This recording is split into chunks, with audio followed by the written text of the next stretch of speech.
I know you've said in the past that you are doing for money what email did for communication. Do you think this is really going to take off to that extent? You know, we do. When we look at the world, you see a world completely connected on an information web. And that's terrific. That makes things tremendously efficient. But what we don't have is the sense of a value web. Payments, the exchange of value is still pre-internet based on 40-year-old technology.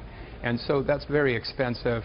That really slows e-commerce. Lots of parts of the world don't have the ability to make payments. So this new technology that really is a second gen of Bitcoin enables now value to be exchanged in the same way that information is currently exchanged. And that's a big deal, we think. But do you think, Chris, that people are actually going to be comfortable using a kind of virtual currency? I should ask you, too, how is what you've produced on the coin side, on the digital currency side, different from what Bitcoin's already doing?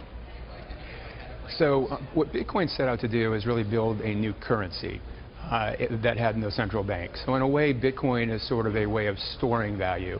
Ripple is a completely different idea. We're using the same breakthrough technology, but we're using it to build a currency-agnostic value exchange or value web. So you actually don't need to adopt a new virtual currency to use Ripple. You can use it with dollars, euro, yuan, real, anything you like. We have a math-based currency built into Ripple that is like Bitcoin, but it really functions as an enabler. So we think most people will use Ripple using their existing things of value, like dollars or euro or yen. So to what extent, Chris, are you seeing pushback? I know one of the companies that you risk taking market share from is a company such as Western Union. I mean, this is a pretty regulated space. To what extent are you facing headwinds like that? So you're absolutely right. I mean, you know, law enforcement regulators are right to be concerned about any new technology, but we worked a lot with law enforcement. We were just in D.C. This week, for example. We work with Promontory Financial.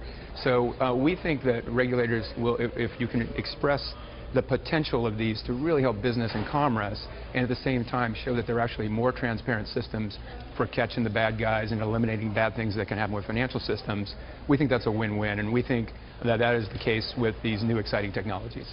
Now, I know you've done some successful fundraising. Andreessen Horowitz is just one of your more famous backers. What are you doing with the money? Yeah, so we're using the money for Ripple Labs to really build an incredible team of software developers, cryptographers, security experts, and business development folks that can bring on banks and remittance companies and really mainstream financial companies. But it's important to note, so we're about 28 people now in San Francisco and growing rapidly. Important to note, though, that Ripple Labs is really the company that is building the software and developing it.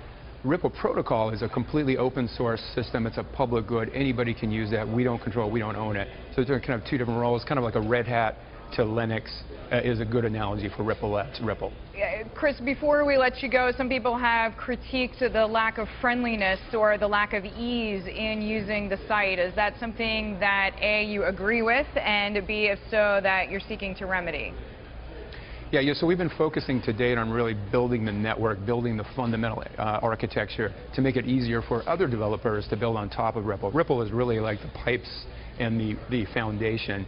At the same time now, we are also bringing on product people to make consumer direct products easier to use. So we're really working on both of those as an SDK for developers as well as a direct-to-consumer application. Electro.